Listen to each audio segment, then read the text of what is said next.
صلی علی نبینا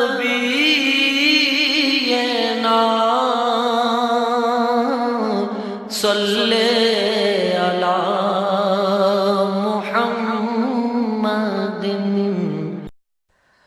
السلام علیکم ورحمۃ اللہ وبرکاتہ۔ امید ہے آپ سب خیریت سے ہوں گے۔ آپ کو ہمارے چینل دین کی باتوں میں تہ دل سے بہت بہت خوش آمدید۔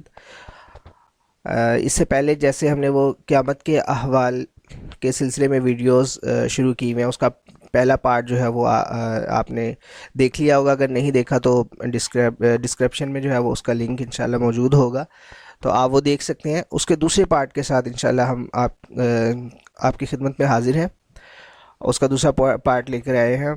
اس سے پہلے اگر آپ نے ہمارے چینل کو سبسکرائب نہیں کیا تو برائے مہربانی سبسکرائب کریں، تاکہ ہماری ہر نئی آنے والی ویڈیو آپ کو مل سکے، جس میں ہم انشاءاللہ اسلامک چیزیں، کیونکہ ہمارا چینل اسلام کے حوالے سے، اسلامک ویڈیوز کے حوالے سے ہے، تو اس میں ہم اسلامک چیزوں کو سیکھیں گے، جیسا کہ قرآن پاک، حدیث مبارکہ، مسنون دعائیں اور مسائل وغیرہ، اور بچوں کے لیے بھی بہت کچھ انشاءاللہ آپ کو اس میں سیکھنے کو ملے گا۔ تو برائے مہربانی ہمارے چینل کو ضرور سبسکرائب کریں۔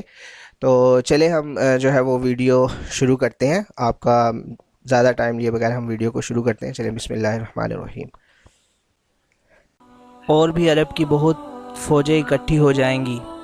جب یہ خبر مسلمانوں میں مشہور ہوگی، ایک شخص خراسان سے حضرت امام کی مدد کے واسطے ایک بڑی فوج لے کر چلے گا، جس کے لشکر کے آگے چلنے والے حصے کے سردار کا نام منصور ہوگا، اور راہ میں بہت سے بد دینوں کی صفائی کرتا جائے گا۔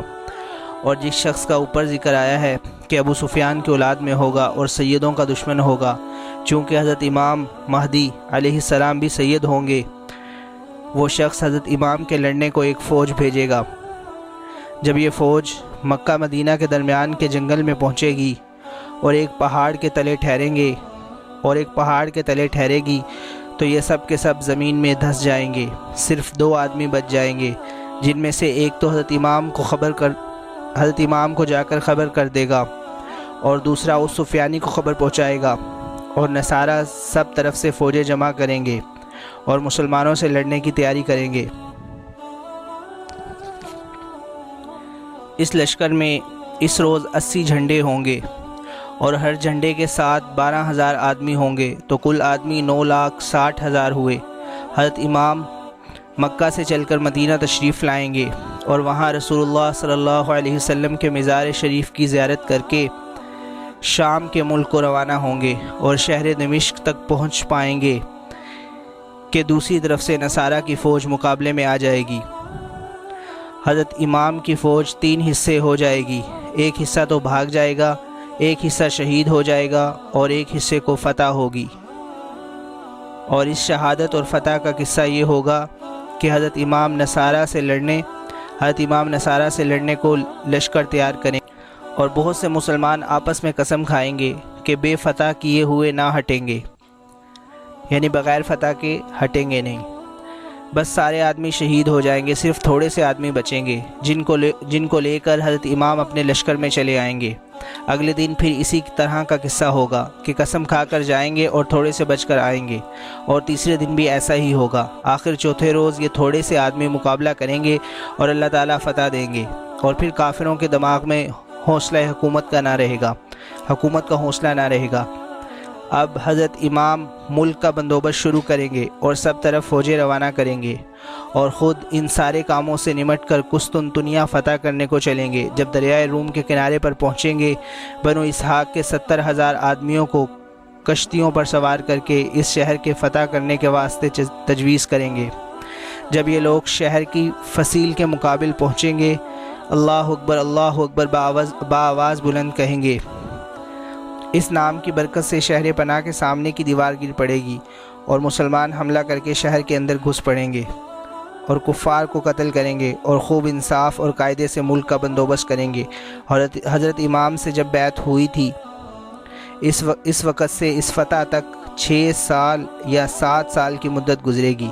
حضرت امام یہاں کے بندوبست میں لگے ہوں گے کہ ایک جھوٹی خبر مشہور ہوگی کہ یہاں کیا بیٹھے ہو، وہاں شام میں دجال آ گیا، اور تمہارے خاندان میں فتنہ و فساد کر رہا ہے۔ اس خبر پر حضرت امام علیہ السلام شام کی طرف سفر کریں گے اور تحقیق حال کے واسطے 9 یا 5 سواروں کو آگے بھیج دیں گے۔ ان میں سے ایک شخص آ کر خبر دے گا کہ وہ خبر محض غلط تھی، ابھی دجال نہیں نکلا۔ حضرت امام کو اطمینان ہو جائے گا اور پھر سفر میں جلدی نہ کریں گے، اطمینان کے ساتھ درمیان کے ملکوں کا بندوبست دیکھتے بھالتے شام میں پہنچیں گے۔ وہاں پہنچ کر تھوڑے ہی دن گزریں گے کہ دجال بھی نکل پڑے گا، اور دجال یہودیوں کی قوم میں سے ہوگا۔ اول شام اور عراق کے درمیان میں سے نکلے گا اور دعوے نبوت کا کرے گا، پھر اصفہان میں پہنچے گا اور وہاں کے 70,000 یہودی اس کے ساتھ ہو جائیں گے اور خدائی کا دعویٰ شروع کر دے گا۔ اسی طرح بہت سے ملکوں پر گزرتا ہوا یمن کی سرحد تک پہنچے گا، اور ہر جگہ سے بہت سے بددین ساتھ ہوتے جائیں گے، یہاں تک کہ مکہ معظمہ کے قریب آ کر ٹھہرے گا، لیکن فرشتوں کی حفاظت کی وجہ سے شہر کے اندر نہ جانے پائے گا۔ پھر وہاں سے مدینہ کا ارادہ کرے گا، اور وہاں بھی فرشتوں کا پہرا ہوگا جس سے اندر نہ جانے پائے گا، مگر مدینہ کو 3 بار حالن کو عربی میں زلزلہ کہتے ہیں، اور یہ لفظ اردو میں بھی مشہور ہے، یعنی کہ مدینہ میں 3 بار زلزلہ آئے گا، اور جتنے آدمی دین میں سست اور کمزور ہوں گے سب زلزلے سے ڈر کر مدینے سے باہر نکل کھڑے ہوں گے اور دجال کے پھندے میں پھنس جائیں گے۔ اس وقت مدینہ میں کوئی بزرگ ہوں گے جو دجال سے خوب بحث کریں گے۔ دجال جھنجھلا کر ان کو قتل کر دے گا اور پھر زندہ کر کے پوچھے گا، اب تو میرے خدا ہونے کے قائل ہوئے ہو؟ وہ فرمائیں گے، اب تو اور بھی یقین ہو گیا کہ تو دجال ہے۔ پھر وہ ان کو مارنا چاہے گا، مگر اس کا کچھ بس نہ چلے گا اور ان پر کوئی چیز اثر نہ کرے گی۔ وہاں سے دجال ملک کے شام کو روانہ ہوگا۔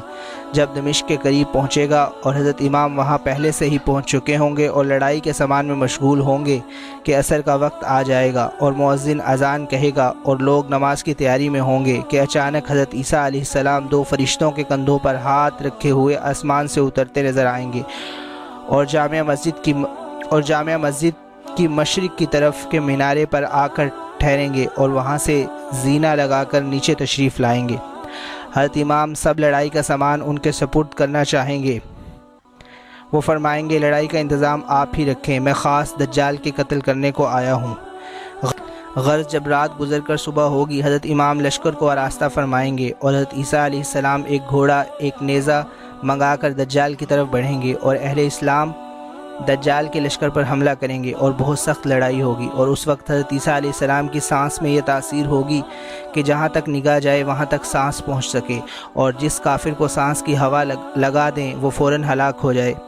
دجال حضرت عیسیٰ علیہ السلام کو دیکھ کر بھاگے گا، آپ اس کا پیچھا کریں گے یہاں تک کہ باب لد ایک مقام ہے، وہاں پہنچ کر نیزے سے اس کا کام تمام کر دیں گے،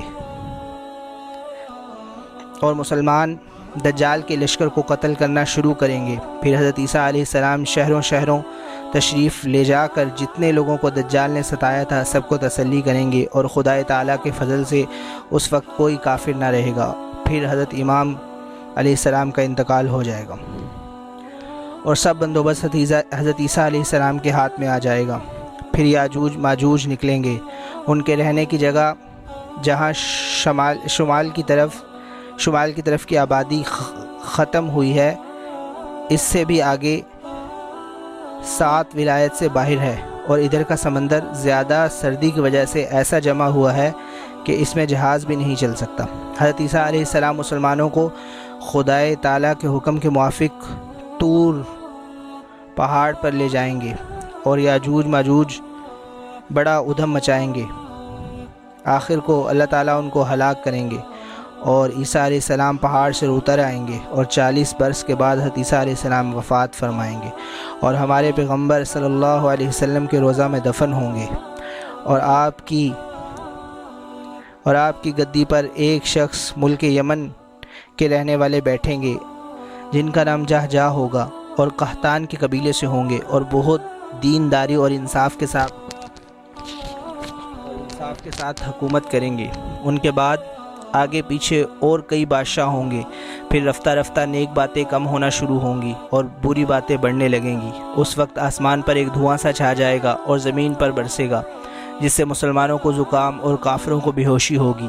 40 روز کے بعد آسمان صاف ہو جائے گا اور اسی زمانے کے قریب بقرہ عید کا مہینہ ہوگا۔ 10ویں تاریخ کے بعد دفعتاً ایک رات اتنی لمبی ہوگی کہ مسافروں کا دل گھبرا جائے گا اور بچے سوتے سوتے اکتا جائیں گے اور چوپائے جانور جنگل میں جانے کے لیے چلانے لگیں گے اور کسی طرح صبح نہ ہوگی، یہاں تک کہ تمام آدمی ہیبت اور گھبراہٹ سے بے قرار ہو جائیں گے۔ جب 3 راتوں کے برابر وہ رات ہو چکے گی، اس وقت سورج تھوڑی روشنی لیتے ہوئے جیسے گھن لگنے کے وقت ہوتا ہے مغرب کی طرف سے نکلے گا۔ اس وقت کسی کا ایمان یا توبہ قبول نہیں ہوگی۔ جب سورج اتنا اونچا ہو جائے گا جتنا دوپہر سے پہلے ہوتا ہے، پھر خدا تعالیٰ کے حکم سے مغرب ہی کی طرف لوٹے گا اور دستور کے موافق غروب ہوگا، پھر ہمیشہ اپنے قدیم قاعدے کے موافق روشن اور رونق دار نکلتا رہے گا۔ اس کے تھوڑے ہی دن کے بعد صفا پہاڑ جو کہ مکہ میں ہے زلزلہ آ کر پھٹ جائے گا اور اس جگہ سے ایک جانور بہت عجیب شکل و صورت کا نکل کر لوگوں سے باتیں کرے گا اور بڑی تیزی سے ساری زمین میں پھر جائے گا اور ایمان والوں کی پیشانی پر حضرت موسیٰ علیہ السلام کے عصا سے نورانی لکیر کھینچ دے گا، جس سے سارا چہرہ اس کا روشن ہو جائے گا اور بے ایمانوں کی ناک یا گردن پر حضرت سلمان علیہ السلام کی انگوٹھی سے سیاہ مہر کر دے گا، جس سے اس کا سارا چہرہ میلا ہو جائے گا اور یہ کام کر کے وہ غائب ہو جائے گا۔ اس کے بعد جنوب کی طرف سے ایک ہوا نہایت فرحت دینے والی چلے گی، اس سے سب ایمان والوں کی بغل میں کچھ نکل آئے گا جس سے وہ مر جائیں گے۔ جب سب مسلمان مر جائیں گے، اس وقت کافر جیشوں کا ساری دنیا میں عمل دخل ہو جائے گا اور وہ لوگ خانہ کعبہ کو شہید کریں گے اور حج بند ہو جائے گا اور قرآن شریف دلوں سے اور کاغذوں سے اٹھ جائے گا اور خدا کا خوف اور خلقت کی شرم سب اٹھ جائے گی اور کوئی اللہ اللہ کہنے والا نہ رہے گا۔ اس وقت ملک شام میں بہت ارزانی ہوگی، لوگ اونٹوں پر اور سواریوں پر پیدل ادھر جھک پڑیں گے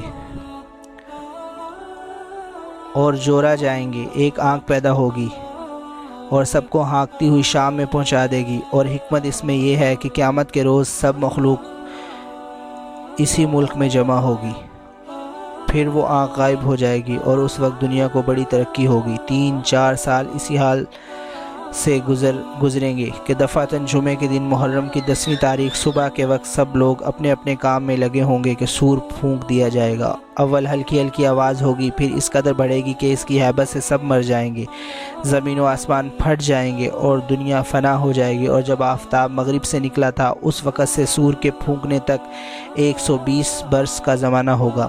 اب یہاں سے قیامت کا دن شروع ہو گیا۔ اور اس میں یہ بات بھی قابل ذکر ہے کہ جب حضرت عیسیٰ علیہ السلام قیامت سے پہلے تشریف لائیں گے تو وہ نبی بن کر نہیں بلکہ امتی بن کر آئیں گے، کیونکہ نبوت کا سلسلہ تو آپ صلی اللہ علیہ وسلم پر ختم ہو گیا۔ اب حضرت عیسیٰ علیہ السلام نے جو تشریف لانا ہے وہ نبی بن کر نہیں بلکہ آپ صلی اللہ علیہ وسلم کی امتی بن کر تشریف لائیں گے، آپ صلی اللہ علیہ وسلم کی شریعت پر ہی عمل کریں گے۔ جزاک اللہ خیر۔ اللہ تعالیٰ ہمیں دین کی صحیح سمجھ عطا فرمائے۔ جزاک اللہ خیر۔ اب آگے جو قیامت کا احوال ہے، یہ جنت اور دوزخ کا احوال ہے، وہ انشاءاللہ ہم اس سے اگلی ویڈیو میں آپ سے ذکر کریں گے انشاءاللہ، اسی کے پارٹ 2 میں۔